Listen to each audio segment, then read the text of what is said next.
자, 함께 기도합니다. 하늘과 땅의 제급주가 되신 우리 아버지 하나님, 오늘도 저희가 아버지 사랑 안에서 함께 예배드리고 또 함께 주의 음성 들을 수 있는 시간을 허락해 주시니 감사합니다. 날마다 우리 속에 성령으로 계시면서 우리의 죄를 씻어주시고 우리를 정케 해주시고 우리를 거룩하고 순결한 신부로 만들어 가신 아버지를 찬양합니다. 아버지, 오늘도 전 세계 예수 공동체 내 예배드리는 지체들을 축복하시옵소서. 성령과 말씀으로 우리의 속사람을 예수의 형상으로 빚어주시고 아버지의 성품을 온전히 덧입을 수 있도록 기름 부어주시기를 원합니다. 오늘도 전 세계 강단에서 선포되지는 말씀 위에 기름을 부어주시며 이곳에 있는 저희 작은 공동체 위에도 성령의 기름을 부으셔서 아버지 하나님께서 우리에게 들려주시기 원하시는 그 음성을 온전히 태어날 수 있도록 기름 부어주시고 듣는 우리 모두 다 잘 이해하고 깨달을 수 있도록 역사해 주시기를 기도합니다. 아버지 하나님, 약속하신 대로 성령께서 우리를 가르쳐 주시고 모든 진리 가운데로 인도해 주시옵소서. 예수님의 이름으로 감사하며 기도드리옵나이다. 아멘. 지난 시간에 저희가 계속 나눴던 영역들을 계속 이어갑니다. 우리가 예수를 믿고 성령을 받았습니다. 성령이 우리 속에 계십니다. 우리 안에 계신 성령께서 우리 안에서 행해 주시는 가장 중요한 기반 사역을 한 7가지 정도 우리가 요약해서 지금 다루고 있습니다. 첫 번째는 내주에 계신 성령님은 우리 속에서 뭐 하신다? 말씀하시는 영이시다. 지정이라는 인격을 가지고 계시기 때문에 하나님의 음성을 들리실 때는 우리의 생각, 우리의 감정, 우리의 의지에 우리가 이해할 수 있는 방법으로 말씀해 주십니다. 성령은 우리 속에서 말씀하시는 영이십니다. 두 번째, 성령은 말씀하시면서 무슨 일들을 하십니까? 그렇죠. 약속하신 대로 죄에 대하여 의에 대하여 심판에 대해 세상을 책망하겠다고 하신 대로 우리 속에 있는 죄들을 다려주십니다. 그 죄는 굉장히 다양합니다. 탄에서부터 현재 나이에 이르기까지 우리의 생각과 감정 속 의지 속에 배어든 불신의 죄라든지 또 정결치 못한 것들이라든지 또 잘못 형성된 성격이나 성깔, 기질, 습성의 죄라든지 또 악습들, 이런 모든 죄까지 그 모든 죄들을 예수 그리스도께서 십자가에 죽으실 때 다 처형해 버리셨다는 것을 성령님이 우리 속에서 증거해 주고 계시는 것입니다. 아멘. 그래서 성령은 어떤 죄가 우리의 생각과 감정 속에 들어오든지 간에 그 죄를 말씀으로 죽이시고 태우시고 씻어버리시는 역사를 이루어주십니다. 동시에 세 번째 성령께서 우리 속에 하시는 일들은 그 죄를 다루시면서 무슨 역사를 이루신다고 그랬습니까? 지혜와 계시를 주신다 그랬어요. 지혜와 계시를 주신다는 또 다른 표현은 하늘이 열린다는 표현과도 같고, 하늘이 열린다는 것은 하늘에 구멍 뚫린 것이 아니고 하늘에 계신 분의 마음이 어떻게 하신 거예요? 열려주신 겁니다. 육신을 입고 있는 우리가 우리의 마음 속에서 그 신 되신 하나님의 마음 속에 있는 것을 깨달아 알 수 있는 것은 성령께서 말씀해 주시기 때문이고 또 죄를 정결케 해서 우리를 거룩하게 해 주셨기 때문에 가능한 것입니다. 거룩함이 없이는 아무도 주를 배울 수 없고 마음이 청결하지 않은 사람은 아무도 하나님을 볼 수가 없기 때문입니다. 예수님 피로 씻겨진 우리의 마음에 성령님은 하나님 아버지 마음속에 있는 거룩하고 순결하고 아름다운 것들을 마음껏 계시해 주고 계시는 거예요. 하늘을 열어주시는 성령님, 그 성령님이 없이는 아무도 아버지 하나님을 온전히 알 수 없고 그 성령님이 없이는 예수님이 사복음서를 통해 행하셨던 그 놀라운 일들과 사역들을 경험할 수 없습니다. 그 십자가의 역사를 성령께서 2000년 전 갈보리 언덕에서 이루신 그 십자가의 사건을 오늘 믿는 우리의 가슴 속에 이 시대와 매 시대를 살아가는 사람들의 마음 속에 성령으로 경험시켜 주시는 것입니다. 그래서 우리 마음의 언덕 갈보리에서 우리의 마음의 갈보리 안에 언덕에서 죄를 죽여주시고 태워주고 씻어주시면서 동시에 하늘을 열어서 하나님 아버지가 누구신지를 알아가게 해주십니다. 자, 이렇게 세 가지 음성을 들려주시고 죄의 문제를 다뤄주시고 그리고 우리의 마음속에 지혜와 계시의 영으로 역사하시면서 우리를 어떻게 하세요? 네 번째, 성령으로 우리의 영혼과 육체를 이끌어 가시는 일을 하세요. 성령에 이끌리는 삶, 성령에 인도받는 삶, 그것을 몇 주간 다뤄드렸습니다. 너무나 중요합니다. 맨 처음 성령이 예수님을 이끄셨을 때 예수님을 광야로 이끄셨습니다. 그 시험을 이기게 하셨습니다. 똑같습니다. 우리가 거듭나고 하나님의 아들이 될 때 하나님 아들 예수 그리스도의 성령이 인도하셨던 것처럼 우리를 광야 세상 속으로 이끌어 가셔서 광야의 시험을 이기게 하시고 세상을 이기게 하시고 어둠의 영들을 대적하게 하시고 그 영들을 다스리게 도와주고 계시는 것입니다. 그리고 우리가 육체의 소욕을 좇지 않고 성령의 소욕을 좇을 수 있도록 성령이 우리를 인도해 가고 계십니다. 아멘. 자, 그리고 이제 지난 시간에 다섯 번째, 성령께서 우리를 인도해 가시면서 우리 안에 뭘 부어주시는 겁니까? 은사와 직임의 기름 부음을 부어주시는 거예요. 이제 앞에 있는 이 네 가지가 하나님의 천국의 자녀된 삶의 기반이었다면 이제 은사와 직임을 주시는 단계는 예수님 복음서 2년차, 3년차 제자도의 그 관점을 볼 때 이제는 우리에게 뭘 하시는 거냐면 우리를 사역자로 그리고 지도자로 세우시려고 성령이 우리 속에서 나타나시면서 우리에게 기름을 부으신다는 겁니다. 이것이 바로 성령의 은사와 직임이에요. 그래서 지난 시간부터 우리는 성령의 은사가 뭔가를 지금 다루고 있는 것입니다. 성령의 은사는 성령의 나타나심이라고 그랬어요. 아멘. 우리 안에 성령의 나타남을 주실 때 그 성령의 나타남을 주신 이유는 목적은 각 사람을 그리스도 안에서 유익하게 하려고. 그 유익하게 하는 최종 목적은 뭐냐면 우리 속사람이 예수의 형상으로 빚어져 가게 하시는 거예요. 그리스도로 온전히 덧입고 그리스도의 신성과 그 인격성을 우리의 영혼과 육체에 온전히 경험해서 우리의 육체를 통해 하나님의 신성의 영광이 온 세상에 증거되고 전파되어지게 하시려고 하시는 것입니다. 그래서 성령이 우리 안에서 나타나시는 거예요. 성령이 나타나실 때 맨 처음 뭘로 나타난다 그랬습니까? 지혜의 말씀, 그 다음 지식의 말씀, 그 다음에 그 말씀에 대한 믿음으로 나타나시고 그 믿음을 근거로 해서 병 고치는 역사와 능력 행하시는 역사로 성령이 나타나시며 또 예언함으로 나타나신다 그랬어요. 지난 시간에 예언이 무엇인가를 우리가 배웠습니다. 오늘은 그 예언에서 이제 영들 분별함을 주신다 그런 말씀을 이제 오늘 다룰 건데요. 고린도전서 12장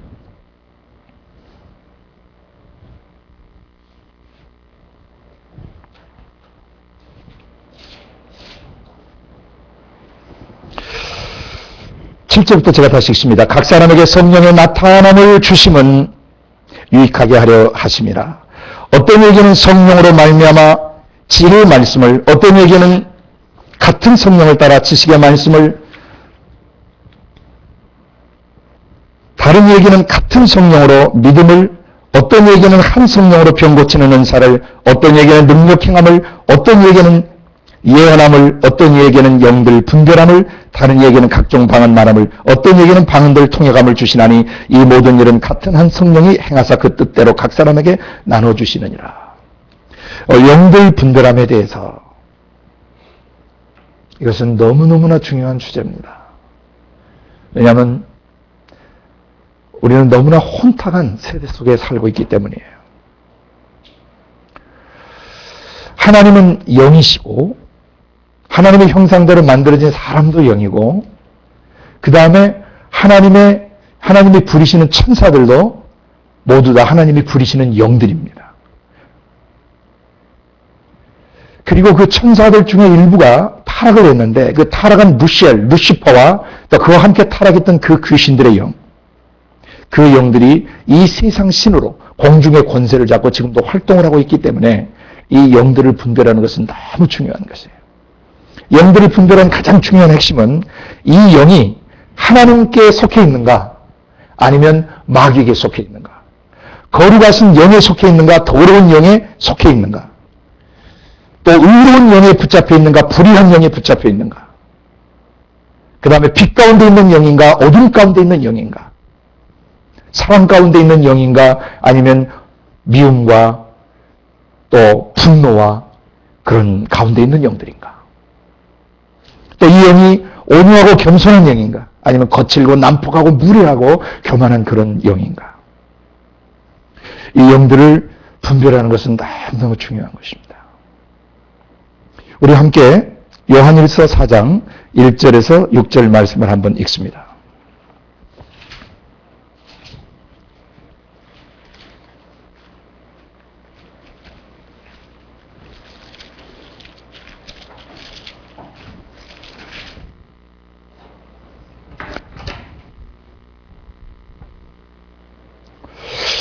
요한일서 4장 1절에서 6절 말씀 함께 읽습니다.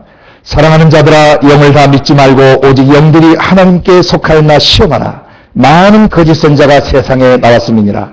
하나님의 영은 이것으로 알지니 곧 예수 그리스도께서 육체로 오신 것을 시인하는 영마다 하나님께 속한 것이요 예수를 시인하지 아니하는 영마다 하나님께 속한 것이 아니니 이것이 곧 적그리스도의 영이니라. 오리라 한 말을 너희가 들었거니와 이제 벌써 세상에 있느니라.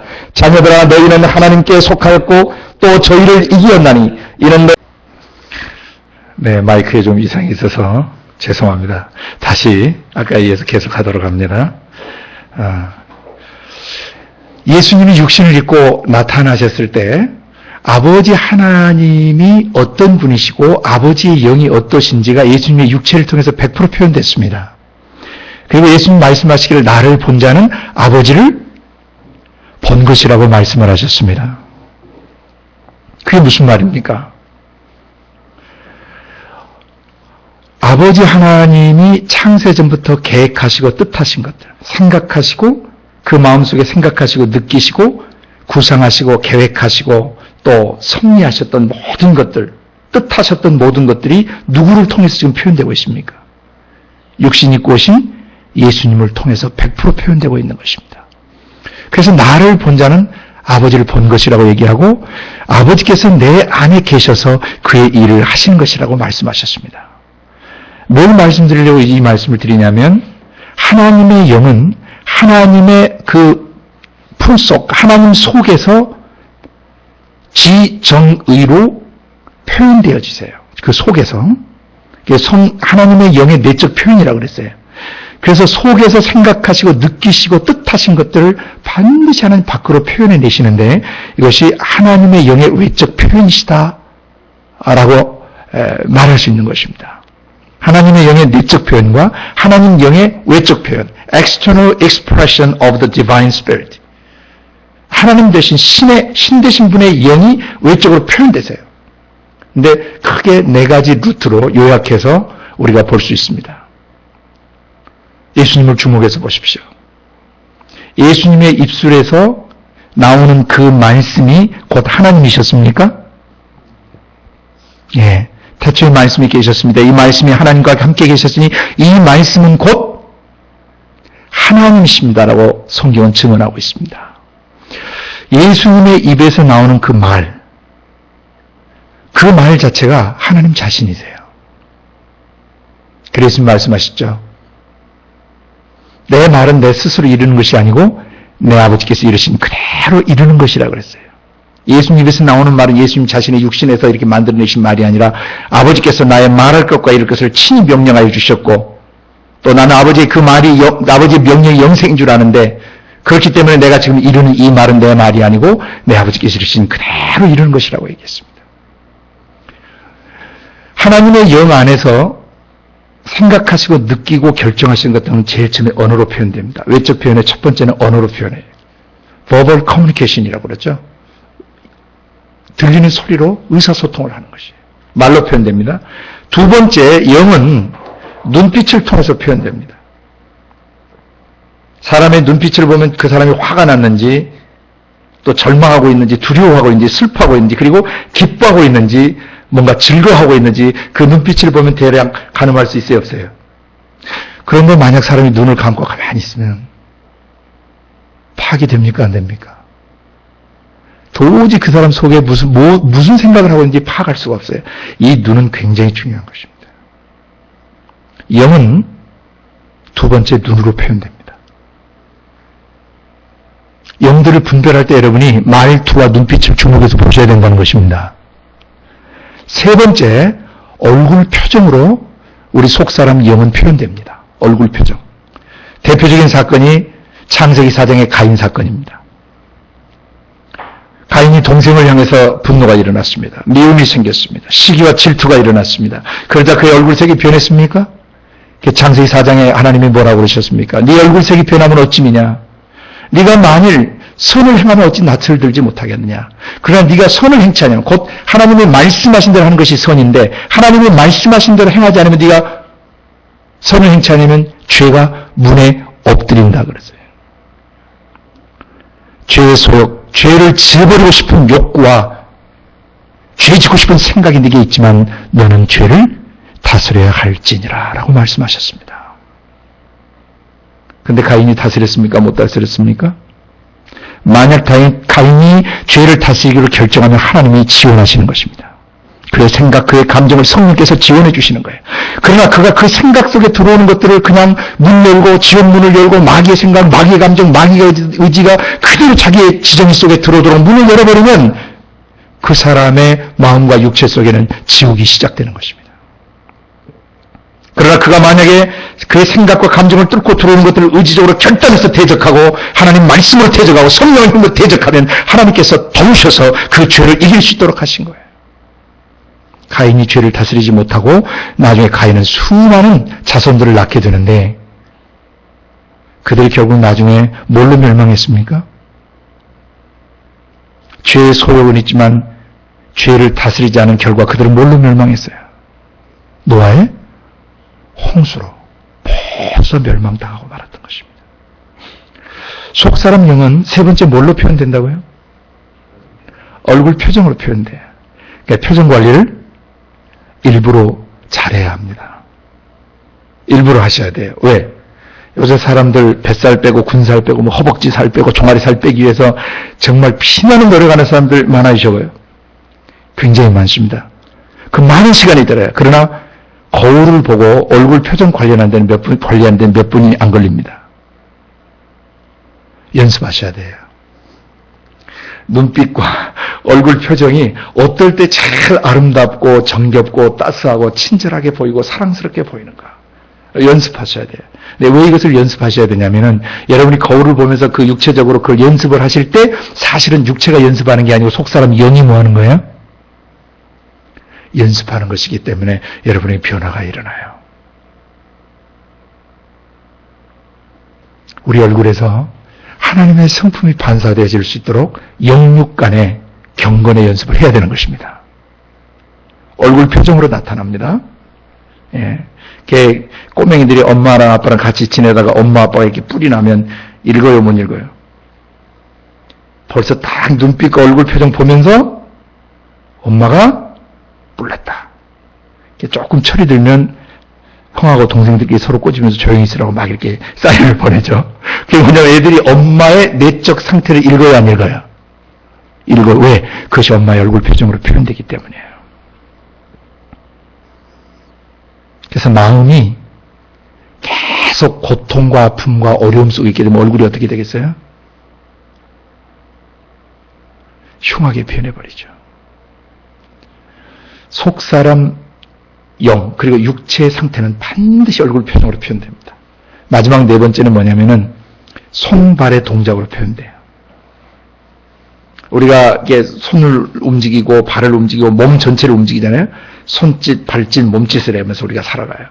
그러니까 손발의 동작을 보면 그 영의 상태를 읽을 수가 있어요. 온전하진 않지만 그 사람이 불안한지 안 불안한지 그 손놀림이나 몸 동작을 보면 알 수 있어요, 없어요? 안정감이 없는 사람들은 그 몸 움직임이 혼란스러워요, 안스러워요? 혼란스러워요. 그 몸 동작 움직이는 걸 보면 금방 알 수 있어요. 그리고 애들 그 야단 치고 나서 이제 다음부터 잘해 하고 가는데 문을 고분고분 닫고 나가면 내면이 정돈이 된 거고 문을 꽉 닫고 나가면 떫은 것이죠. 속사람 영의 그 감정이 문 닫는 그 동작과 행위에 나타나요, 안 나타나요? 나타나요. 굉장히 중요한 것이에요. 하나님의 영 안에 그 하나님 영의 내적 표현인 지정의 생각하시고 느끼신 것들은 뜻하신 것들은 반드시 예수님의 육체를 통해서 표현되셨고 또 첫째 날부터 여섯째 날까지 만들어진 피조물에 표현됐어요, 안 됐어요? 모든 만물 속에는 창세로부터 그분의 보이지 아니하시는 것들, 그의 영원하신 능력과 신성이 그 만드신 만물에 분명히 보여 알게 돼 있다라고 로마서 1장 20절에 돼 있어요. 하나님은 영이셔서 안 보이지만 첫째 날 빛을 통하여, 두 번째 이 궁창 하늘을 통하여, 세 번째 땅과 거기서 솟아난 풀과 과일나무들과 야채들을 통해서 하나님의 신적 성품의 일부분들이 모든 만들어진 피조물 속에 다 배어들어 있어요. 표현되어 있습니다. 그런데 그 많은 피조물들 중에서 가장 정확하게 하나님을 표현할 수 있는 존재가 누구냐면 사람이에요. 하나님과 똑같이 하나님을 그대로 반영할 수 있는 유일한 존재가 하나님의 형상과 모양으로 지어진 사람이에요. 그 사람이 말하는 거, 눈빛, 얼굴 표정, 손발의 동작, 이것을 어떻게 움직이는가를 잘 보시면 그 사람의 내면 세계를 이제 부분적으로 읽어가시게 돼요. 영들을 분별하는 가장 중요한 기초입니다. 뭘 봐야 된다고요? 그가 쓰는 언어, 그의 말투, 그 음색, 그가 어떤 용어를 쓰고 어떤 표현을 쓰는가를 보면 그것이 그 사람이에요. 물론 사기꾼들이 속임수로 이렇게 말을 막 이게 하는 것 분별해야 되겠죠. 그러나 그건 시간이 지나면 드러나야 안 드러나요? 말은 번지르르 한데 삶은 아니야. 그건 위선자예요. 왜? 그의 행동과 말이 다르기 때문에 그 사람 영을 우리가 분별할 수 있어요, 없어요? 분별할 수 있어요. 그렇게 뭐 영빨이 뛰어나고 영성이 뛰어나지 않아도 뭐 보면 알아요? 그 사람이 쓰는 용어, 말하는 말투, 그가 표현하는 방식들을 보면 그 사람 영을 여러분 읽으실 수 있어요. 왜? 영은 반드시 언어로 표현되니까. 아멘. 눈빛을 잘 보시면 애들이 뭐 잘못하고 나서 엄마 아빠의 얼굴을 바로 쳐다볼 수 있어요, 없어요? 잘못이 있으면 눈을 초점을 잘 못 맞춰요. 아직 어리기 때문에 오염이 많이 안 돼 있어서 그래요. 초점을 못 맞춰. 이게 엄마가 그러면은 쫄면서 어떻게 해요? 눈을 이렇게 아주 불안스럽게 엄마가 눈을 맞추기 시작하죠. 그 영의 상태를 눈으로 그대로 아이가 표현하고 있는 것이에요. 시무룩한 아이들, 우울한 아이들, 명랑하지 않는 아이들.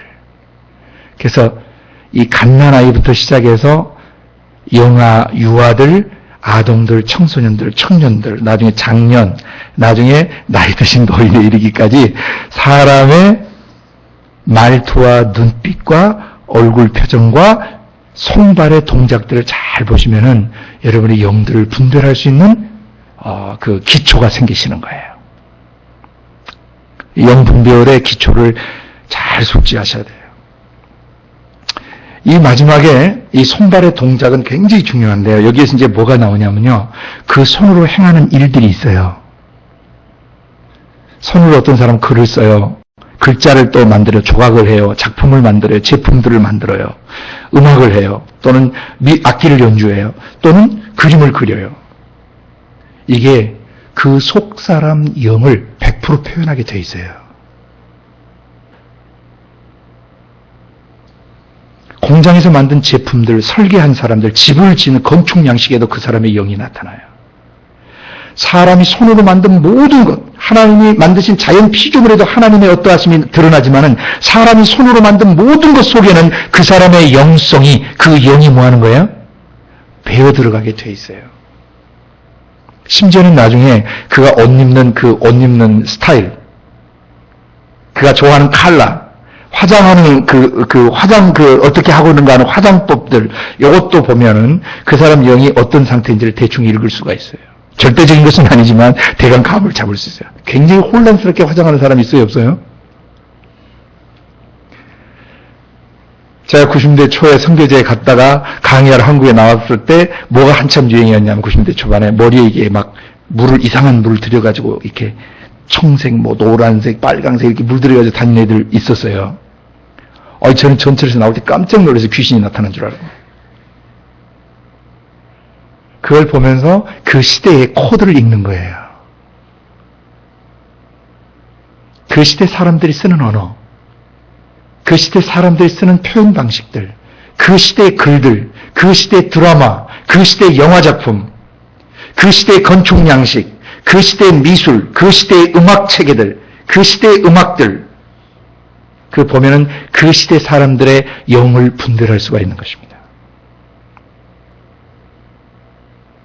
그래서 사람이 마음 안에서 생각하고 기획하고 구상한 것들을 다 밖으로 표현해내는데 그 표현해내는 것들을 우리가 컬처 문화라고 그래요. 그래서 문화는 그냥 문화적인 것이 아니고 문화는 철저하게 그 뿌리가 영적인 것입니다.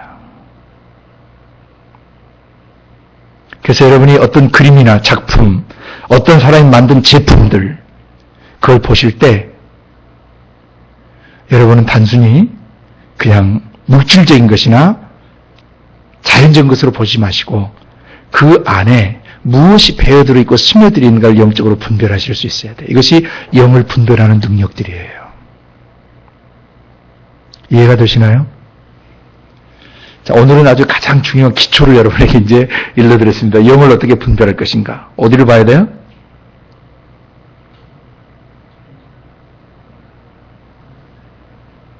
그가 쓰는 언어, 그의 눈빛, 그의 얼굴, 표정, 그 다음에 그의 손발과 몸으로 행하는 모든 동작들과 그들이 만든 제품, 작품들까지 다.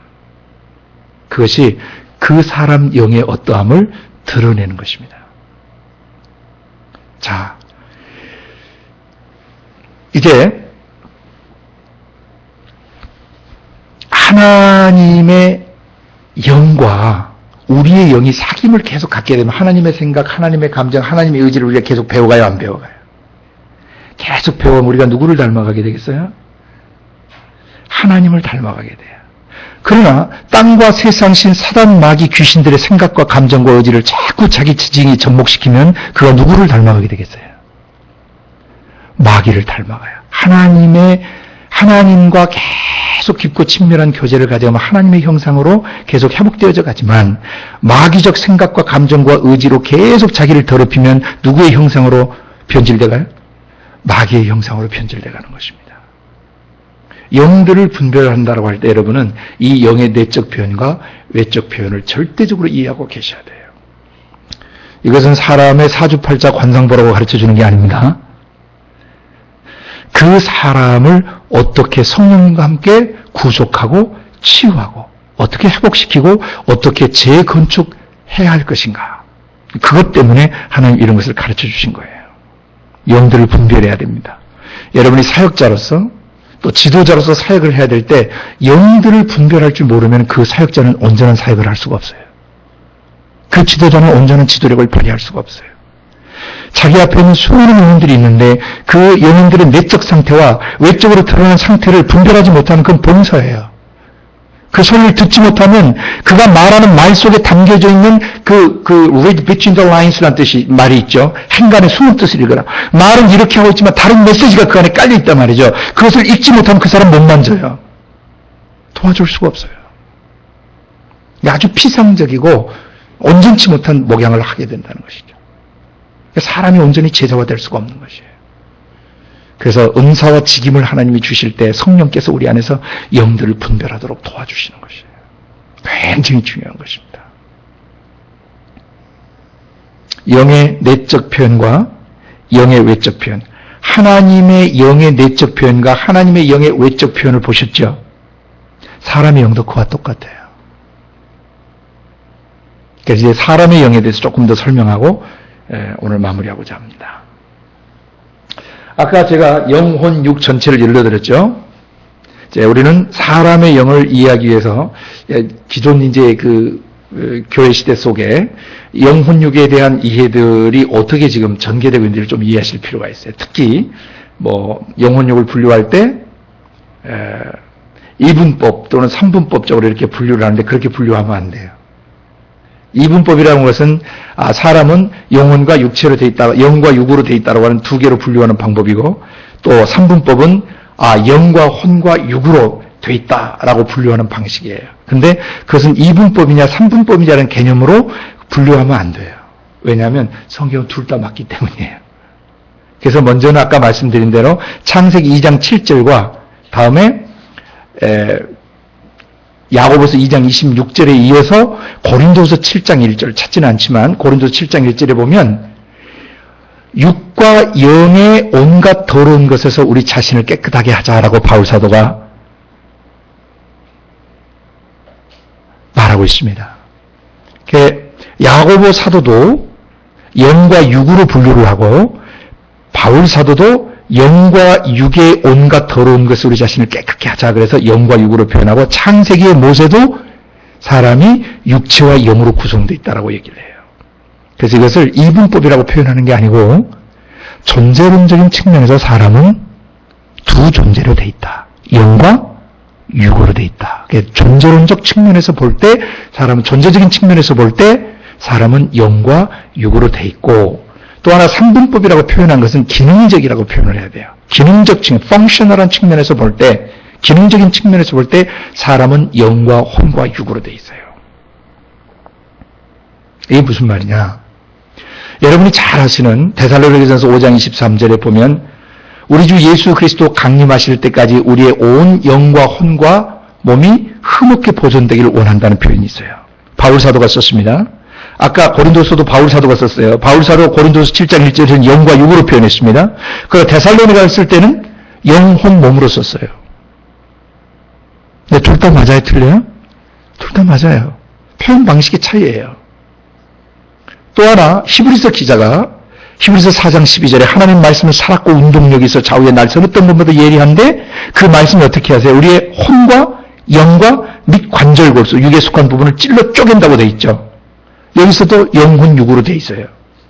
그래서 이때는 우리가 영혼 육을 3분법적으로 분류한다고 하지 않고 기능적 측면에서 볼 때 인간의 영은 영, 혼, 육으로 작동한다고 설명해야 합니다. 이해가 되셨습니까? 그거 가지고 이렇게 네가 옳으니 내가 옳으니 할 필요가 없는 것입니다. 지혜롭지 못한 것입니다. 그 기능적이라는 게 도대체 뭐냐? 근데 이것이 지금 이제 굉장히 그 영혼육에 대한 헷갈리는 그런 저기를 가져와요, 지금. 교회 시대 속에. 일부 사람들이 영혼육에 대해서 굉장히 오해를 많이 하고 있는 사람들이 있어요. 어떤 사람들의 영향을 받아서 그랬던 것입니다. 그래서 제가 여기에서 못을 박는 것은 성경이 말씀하신 대로 돌아가야 돼요. 그래서 영혼육을 이해하시려면 절대 기준이 하나 있는데 그건 하나님의 영이 어떤 영이신가를 알아야만 영혼육을 바로 설명할 수 있어요. 그래서 아까 먼저 하나님의 영에 대해 설명했죠. 지금 이제 인간의 영을 설명하는 거예요. 하나님의 영은 뭘 갖고 계세요? 지, 정, 의를 가지고 계세요. 그게 하나님의 영의 기능이 작동되시는 거예요. 그 영이 영원한 숨결이신 그 영이 움직이시는 거예요. 생각하시고 느끼시고 결정하시고. 그건 영과 혼은 이걸 혼이라고 부르는 건데 지정의를 혼은 분리될 수 있어요, 없어요? 영과 혼은 분리될 수 있어요, 없어요? 절대 분리될 수 없어요. 영은 숨결이라고 그랬죠. 숨결이고 인격을 가진 존재예요. 지정이라는 인격을 가지고 있어요, 영은. 그래서 영의 기능 작동을 원래 혼이라고 아까 부르는 것이에요. 자, 그러면 사람의 영도 하나님의 영처럼 생각하고 느끼고 결정해야 하네요. 예, 결정해요. 그래서 하나 우리가 좀 보고 넘어갈 것이 있는데요. 고린도전서 15장 44절을 한번 펴보시기 바랍니다.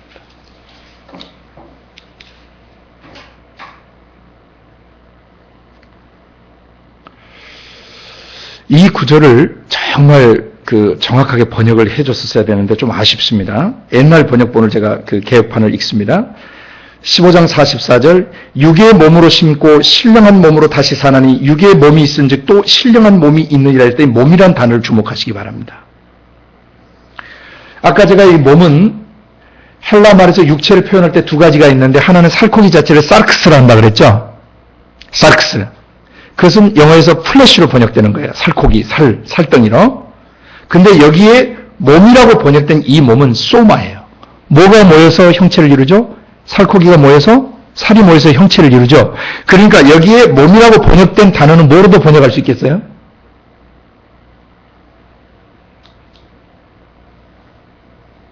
여기 몸이라고 번역된 단어는 어떤 단어로 대치될 수도 있어요?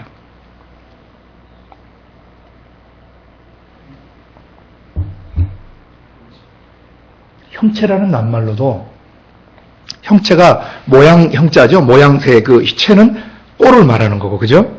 그래서 몸이라고도 번역될 수 있지만 형체로도 번역될 수 있는데 여기를 번역할 때는 좀 그 형체로 번역했으면 참 좋았을 뻔했어요.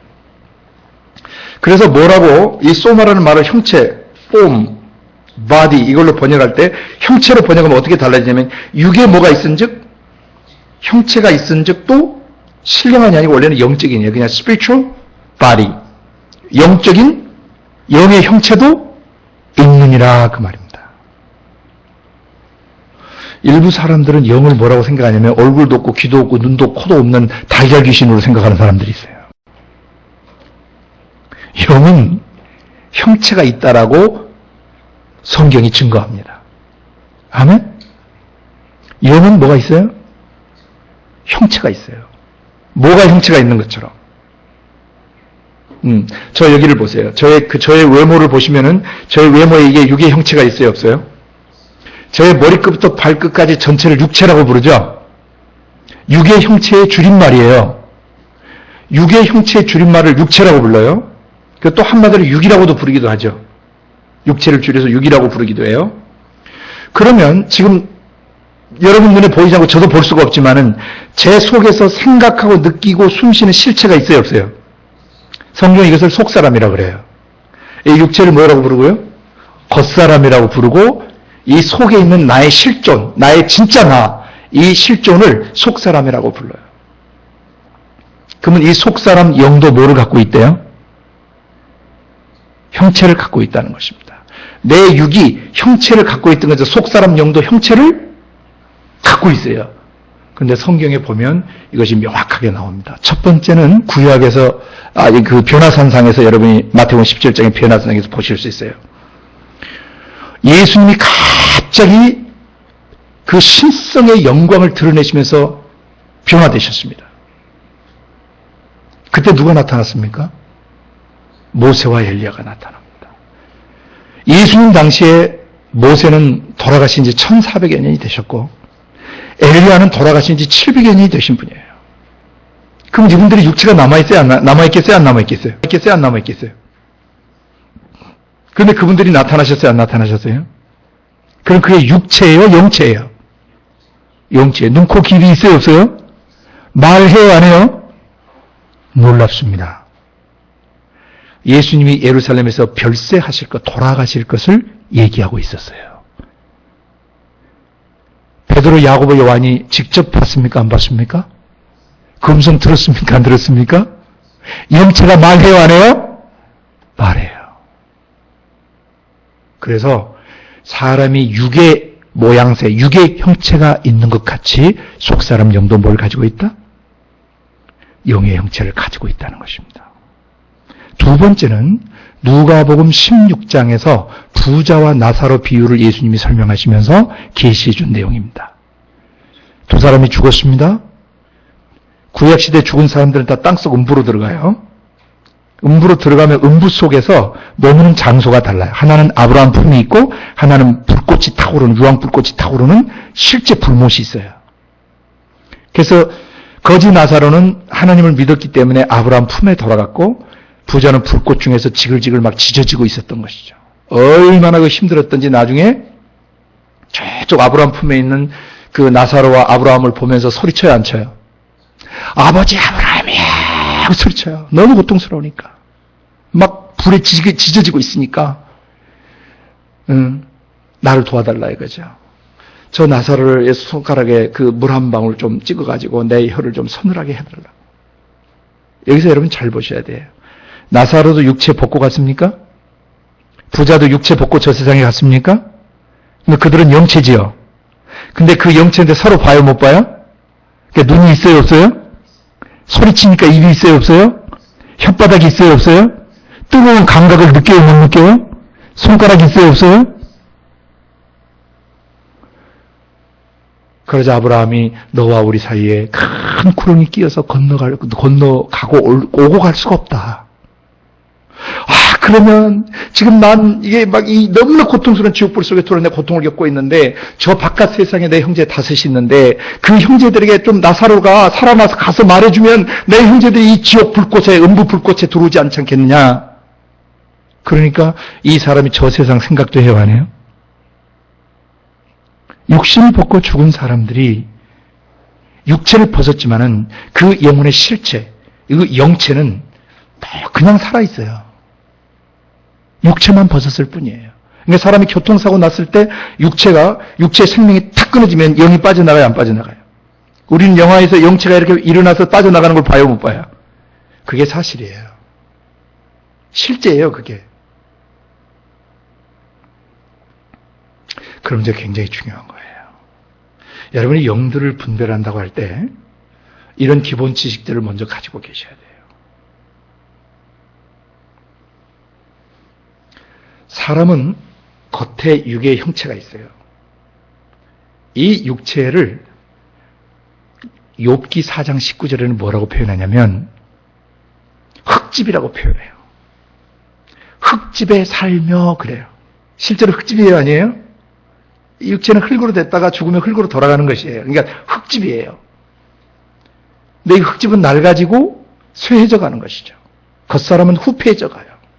세포가 죽으면 쭈글쭈글해지고 노인이 돼가요. 나이 늙어 이제 쭈글쭈글해져 가요. 겉사람은 후패해져 가요. 그러나 우리의 속은 날로 새롭다라고 바울이 증언하죠. 자, 겉사람은 후패해져 가지만 우리의 속사람은 날로 새로워요.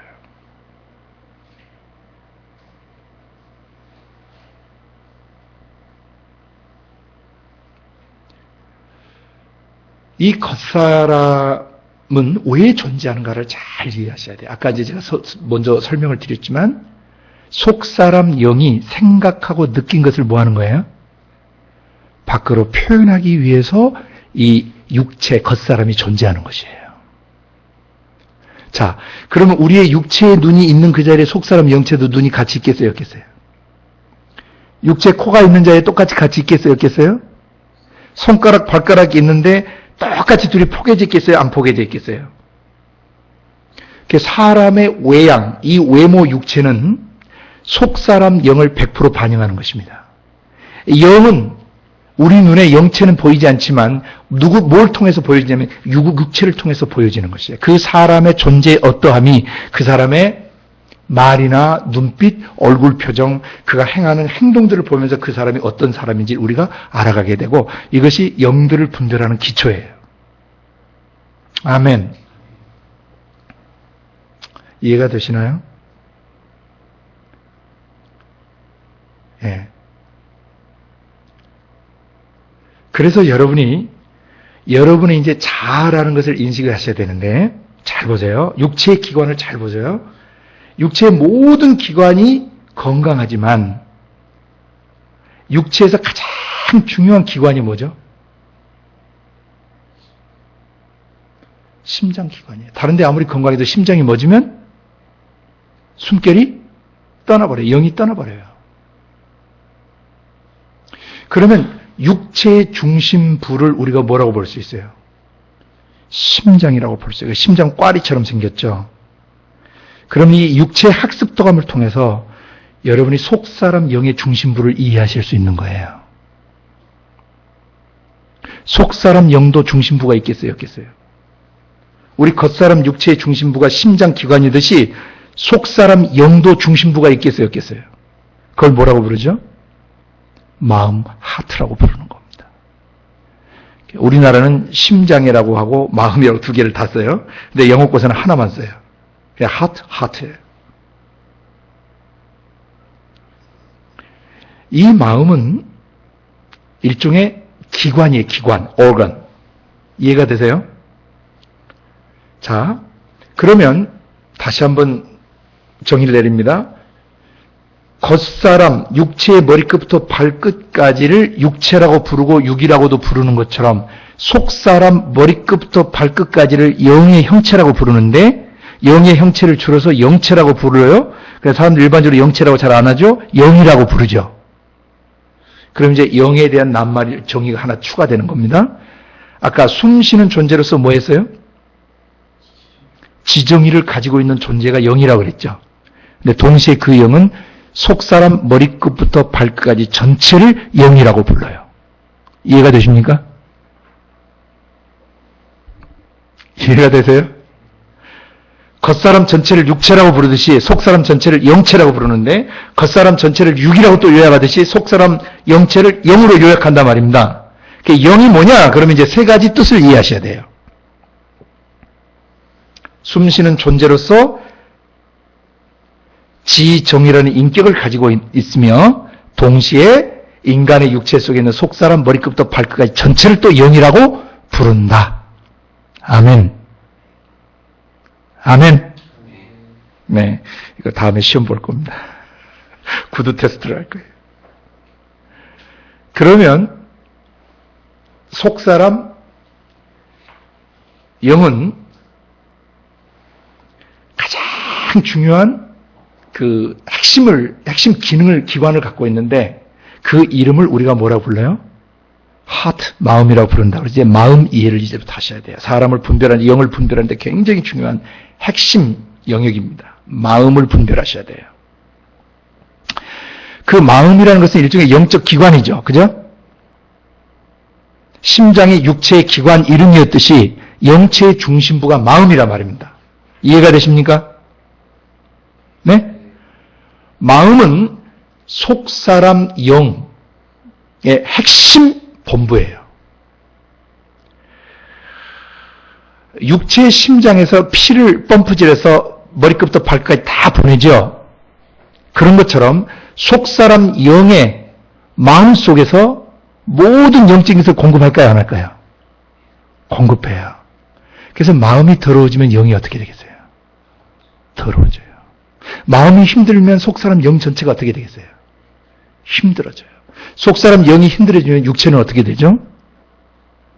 그대로 힘들어지는 것이죠. 그대로 반영돼요. 속사람 영의 어떠함이 육체로 그대로 반영된다 그랬어요.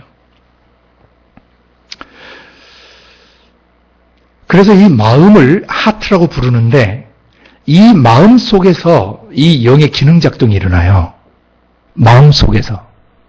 마음 속에서 어떤 기능작동이라면 마음 속에 사람이 생각해요, 안 해요? 마음 속에 느낌을 가져요, 안 가져요? 마음 속에서 뭘 결정해요, 안 해요? 그래서 마음이라는 기관 속에서 사람은 지정의라는 기능작동을 해요. 사람의 마음속에 이 세 가지 기능작동, 이걸 뭐라고 부르냐면 혼적 기능이다, 혼이다라고 불러요. 그 혼은 이 푸뉴마, 영이라는 낱말과 어원 동사가 같아요. 푸시케. 바람이 불다라고 하는 그러한 어원 동사 똑같아요. 둘 다. 영혼이. 그러니까 같아야 되죠, 원래.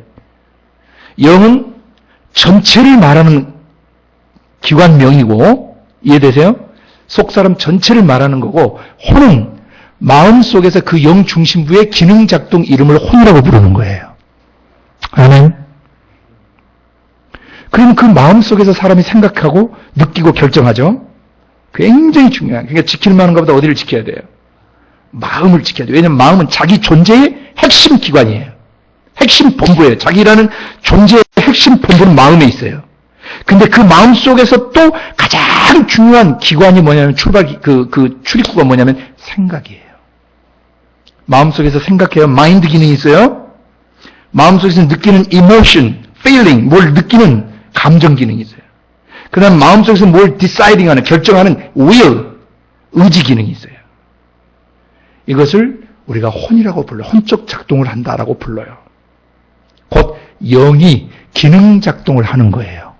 숨결인 영이, 내적 자아인 영이 그 속에서 지정이라는 기능 작동을 하는 것을 혼이라고 부르는 것입니다. 그래서 영과 혼은 분리될 수가 없고 영과 혼은 함께 가요. 그러나 그 영의 기능 작동 측면에서 볼 때 영과 혼과 육이라고 표현할 수 있는 것입니다.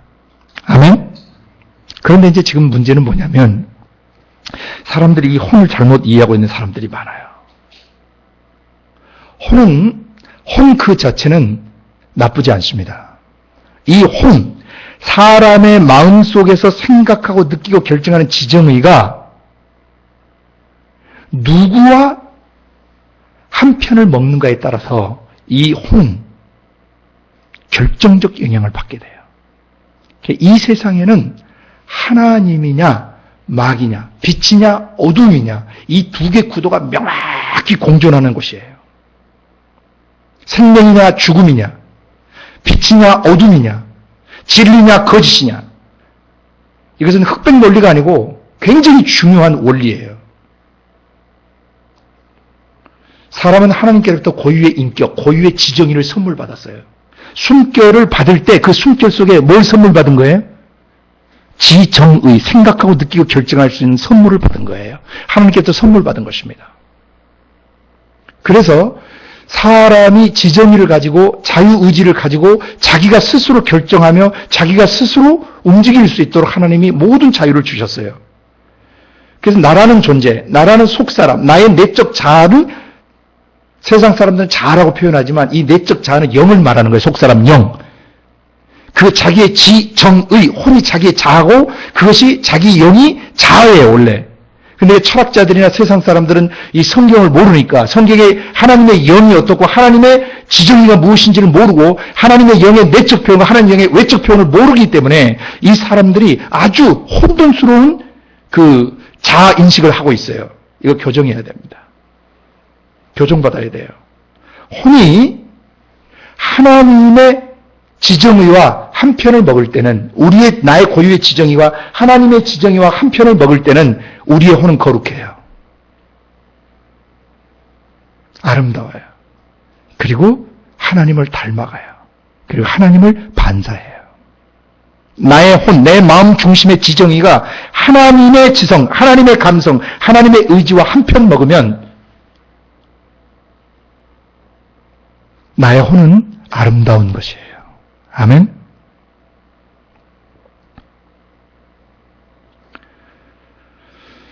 그러나 내가 나의 자아, 나의 내적 자아, 나의 속사람 영, 내 마음 중심의 이 혼적 기능, 나의 지정이라는 이 기능이 만약에 마귀의 영에서 나오는 마귀의 생각, 마귀의 감정, 마귀의 의지와 한 편 먹으면 어떻게 되죠?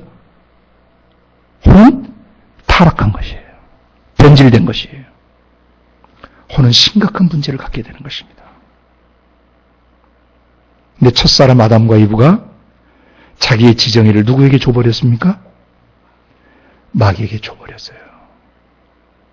그때부터 태어나는 모든 사람들은 하나님의 지정의와 연결됐다가 그 연결을 끊어버리고 마치 텐의 아이가 탯줄을 끊어버리듯이 하나님의 영과 인간의 영 사이에는 이 영적인 탯줄이 끊겨버리고 사람의 자아, 사람의 혼은 누구와 한 편 먹은 것이에요? 마귀의 지정의와 한 편 먹은 것입니다. 그래서 마귀 생각이 내 생각이고 마귀 감정이 내 감정이고 마귀 의지가 내 의지가 돼버린 것입니다. 만약에 마귀의 지정의와 연합돼서 살던 것을 회개하고 하나님께로 돌아와서 성령 안에서 하나님의 지정의와 한 편 먹지 않는 사람은 구원받을 수 있어요, 없어요? 구원받을 수 없어요. 여러분이 영들을 분별하실 때, 이 사람의 영이, 이 사람의 영, 이 사람의 마음 중심이, 이 사람의 지정의가 하나님의 지정의와 한편 먹어 있는지, 한편 되어 있는지, 아니면 마귀적 지정의와 한편 되는지를 분별을 하는 것이 바로 영 분별하는 기초예요. 이 사람의 사고방식, 이 사람의 감정체계, 이 사람의 의지력이 하나님의 지정의와 하나 되어 있는 것이냐, 아니면 마귀의 지정의와 하나 되어 있느냐를 분별하는 것이 영 분별의 기초예요. 여러분 자신의 영이 하나님께 속하였나 여러분 스스로 시험하셔야 돼요.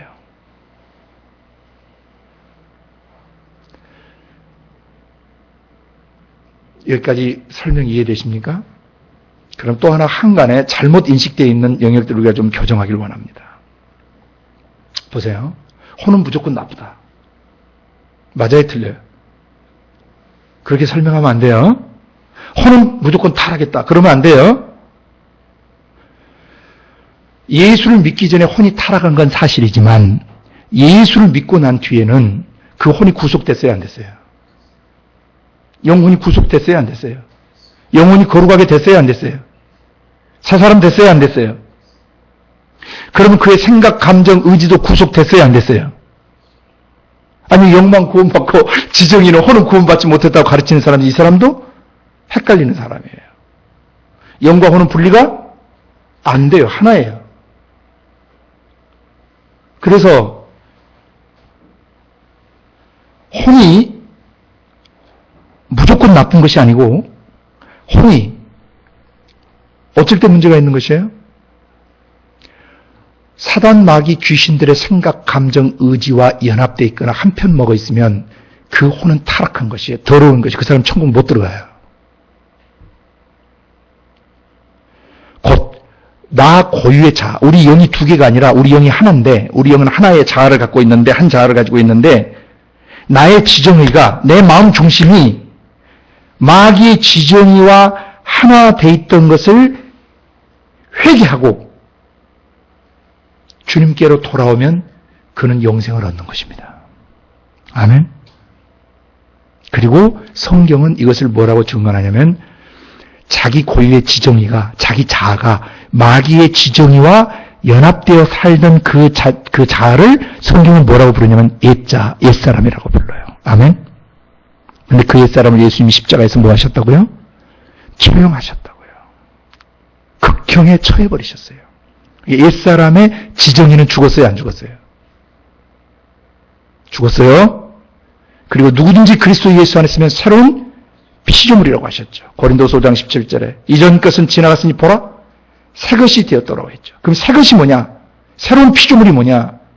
이전 것은 지나가고 새로운 피조물은 뭐냐? 나의 지정의가, 나의 마음 중심이, 나의 속사람 영이, 나의 마음이, 내 마음 중심의 지정의가, 내 혼이 누구와 한편 먹은 것이에요? 하나님의 지정의와 한편 되는 것이에요. 이걸 새 사람이라고 불러요. 아멘. 그러면 예수를 믿고 난 다음에 새 사람과 옛 사람이 명백하게 그어졌어요, 안 그어졌어요? 그런데도 거듭난 속 사람이, 새 사람이 옛 사람의 생각과 감정과 의지를 받아들여서 살게 되면 로마서 8장 13절 경고대로 너희가 만일 육신대로 살면 반드시 죽을 것이로되 영으로서 몸의 행실, 몸의 실이라는 발작 증세들을 죽이면 살리니 무릇 하나님의 영으로 인도함을 받는 사람들은 하나님의 아들들이 되지만 마귀의 영으로 인도함을 받는 자들은 누구의 아들들이 돼요? 마귀의 아들, 마귀 자식들이 되는 거예요. 그래서 오늘 여러분 안에 영 분별의 가장 중요한 이 기초적인 것들, 다음 시간에 또 계속 다뤄가겠습니다만은 오늘 이 부분, 혼은 무조건 잘못된 것이 아니다. 그 혼이 하나님의 지정의와 한편돼 있을 때는 거룩하고 아름답지만 그 혼이 마귀의 지정의와 한편돼 있을 때는 그건 마귀적이 돼버리는 것이다. 마귀가 돼버리는 것이에요. 예수님도 제자 중에 한 사람이 사람의 일을 생각지 않고 하나님의 일을 생각지 않고 사람의 일을 생각할 때 사단아 내 뒤로 물러가라고 하셨고 너희 중에 한 사람은 마귀인이라고 예수님이 말씀하셨어요. 그러니까 마귀와 동일시돼 버린 것이죠. 왜? 죄를 짓는 자는 누구에게 속하기 때문이죠? 마귀에게 속하기 때문이죠. 그리고 한 가지 더 여러분 자아파세라는 말을 잘 이해하셔야 돼요. 예? 예수를 믿고 사람들이 자꾸 이런 말을 해요. 내가 안 죽어서 그렇다. 내가 안 죽어서. 내가 언제 죽지 말고 자기를 치면서 탄식하는데 물론 그 깨어진 심령으로 회개하고 그런 건 아름다운 거예요. 그러나 좀 잘 이해하고 이 말을 써야 돼요. 우리의 자아는 죽었습니다. 우리의 자아는 죽었어요. 태내에서부터 예수 믿는 그 순간까지 우리가 마귀의 지정의와 연합되어 살던 우리의 옛 자아, 옛 생각, 옛 감정, 옛 의지, 과거의 고통스러운 기억들, 과거의 쓰라린 상처들, 아픔들, 그건 전부 십자가에 처형된 것입니다. 그런데도 불구하고 거듭난 우리 속에서 피어오르는 것은 이것은 나의 영이나 하나님의 영으로부터 나오는 것입니까? 마귀로부터 오는 것입니까? 마귀로부터 오는 것입니다. 그러면은 자아파세란 말을 주의하셔야 돼요. 나의 자아는 십자가의 그리스도와 함께 죽었습니다. 이제 사는 것은 내가 아니고 내 안에 그리스도께서 사신 것이에요. 내 영은 그리스도와 하나가 되어서 사는 것입니다. 아멘. 그래서 내가 죽어야지 그 말은 잘 생각하고 쓰셔야 돼요. 마귀가 주는 생각, 마귀가 주는 감정, 마귀가 주는 의지, 마귀의 뜻, 마귀가 내 안에 입력시켜놨던 옛 것들이 나를 덮을 때 내가 죽어야지가 아니고 그것은 십자가에 처형됐다라고 선포해야 돼요. 그리고 그것은 내가 아니라고 선포해야 돼요. 로마서 7장 17절 고백대로 이제 이것을 행하는 자는 내가 아니요 거듭난 내 영이 아니요 내 속에 거하는 죄인이라고 고백했던 것처럼 이것은 죄가 나에게 접근해 오는 것입니다. 에덴 동산에서 아무런 흠이 없던 아담과 이브의 마귀가 접근해 왔던 것처럼 오늘날 마귀가 거듭난 속사람을 향해 접근해 오는 방식은 옛사람의 생각과 감정과 의지를 가지고 오는 것이에요. 우리의 자아를 파쇄시키는 것이 아니라 우리의 자아는 예수 그리스도와 함께 십자가에서 처형됐다는 것을 선포해야 되는 것입니다. 우리 속사람에게서는 그런 더러운 것이 안 나와요. 그럼에도 불구하고 우리 속에서 피어오르는 것은 마귀가 생각을 쏜 것입니다. 가룟 유다의 마음에 예수 관련된 생각을 마귀가 집어넣었던 것처럼 지금도 마귀는 동일하게 사람의 영혼에 뚫고 들어오기 위하여 사람의 생각을 공격하고 생각 속에다 더러운 생각을 집어넣고 악한 생각을 집어넣고 불신의 생각을 집어넣고 절망하는 생각을 집어넣고 미워하는 생각을 집어넣는 것이 이건 우리 속사람 거듭난 영에서 나오는 것이 아닙니다.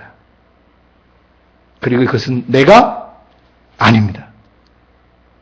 그러니까 내가 안 죽어서가 아니고 내가 죽었는데 이놈이 나를 속이는 거예요. 속지 마셔야 합니다. 아멘. 속사람과 옛사람의 경계를 여러분이 명확히 하신 줄로 믿습니다. 사람들이 이런 정말 재밌는 얘기를 해요. 영은 영의 세계를 감지하기 위해서 있는 것이고 혼은 이 세상 것을 감지하기 위해서 있는 것이다. 이 사람도 정말 재밌는 분이에요.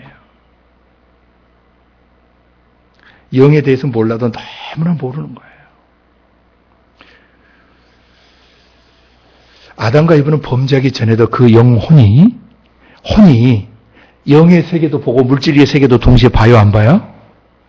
아니 지정의가 영의 세계는 못 보고 혼의 이 물질 세계만 지정이 혼이 본다라고 하면 그게 말이 돼요, 안 돼요? 안 돼요. 영과 혼은 하나예요. 혼은 물질 세계도 보고 영의 세계도 봐요. 영은 숨결이라고 그랬어요. 그리고 생각하는 지정의를 영이라고 불러요. 그리고 속사람 전체를 영이라고 부르는 거예요. 그러니까 영에 대한 기본 이해, 기본 지식이 없기 때문에 영은 영의 것들을 감지하고 혼은 세상 것들을 감지하게 있다라고 하는 엉뚱한 이론을 만들어놓고 이 이론을 철석같이 믿고 그 원리에 대해서 원리를 따라 살아가요. 그러니까 영의 세계를 이해할 수가 없어요. 영이신 하나님이 어떻게 내 안에 오시는가를 이해할 수가 없어요. 영이신 하나님은 생각으로 오세요. 감정으로 오세요. 의지를 타고 오세요. 지난번에 여러분 우리는 수십 번 나눴어요. 이 영의 영역이 물질기 안으로 들어오는 방식은 사람의 생각과 감정과 의지를 통해서 들어온다 그랬어요. 우리가 천국을 향해서 우리의 생각, 감정, 의지를 열면 하나님이 지혜와 계시의 성령을 역사하셔서 하나님의 말씀이 우리의 지성을 타고 감성을 타고 우리의 의지의 결단을 타고 우리 속에 들어오시는 거예요. 우리가 만약 마귀의 생각과 마귀의 감정과 마귀의 의지를 우리의 생각 안에 받아들이면 지옥이 우리 속으로 들어오는 것입니다. 인간의 영혼은 거룩한 영의 영역을 볼 수도 있고 인간의 혼은 더러운 지옥 세계를 볼 수도 있어요.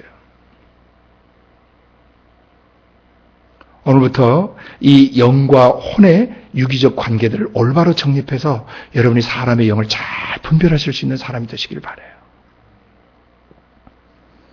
지금 이게 굉장히 혼란스러워져요, 사람들이. 이 지금 기초는 굉장히 중요한 것이 나중에 이 물질기 안에서 영의 영역을 보고 듣고 깨닫게 하기 위해서 굉장히 중요한 기초예요.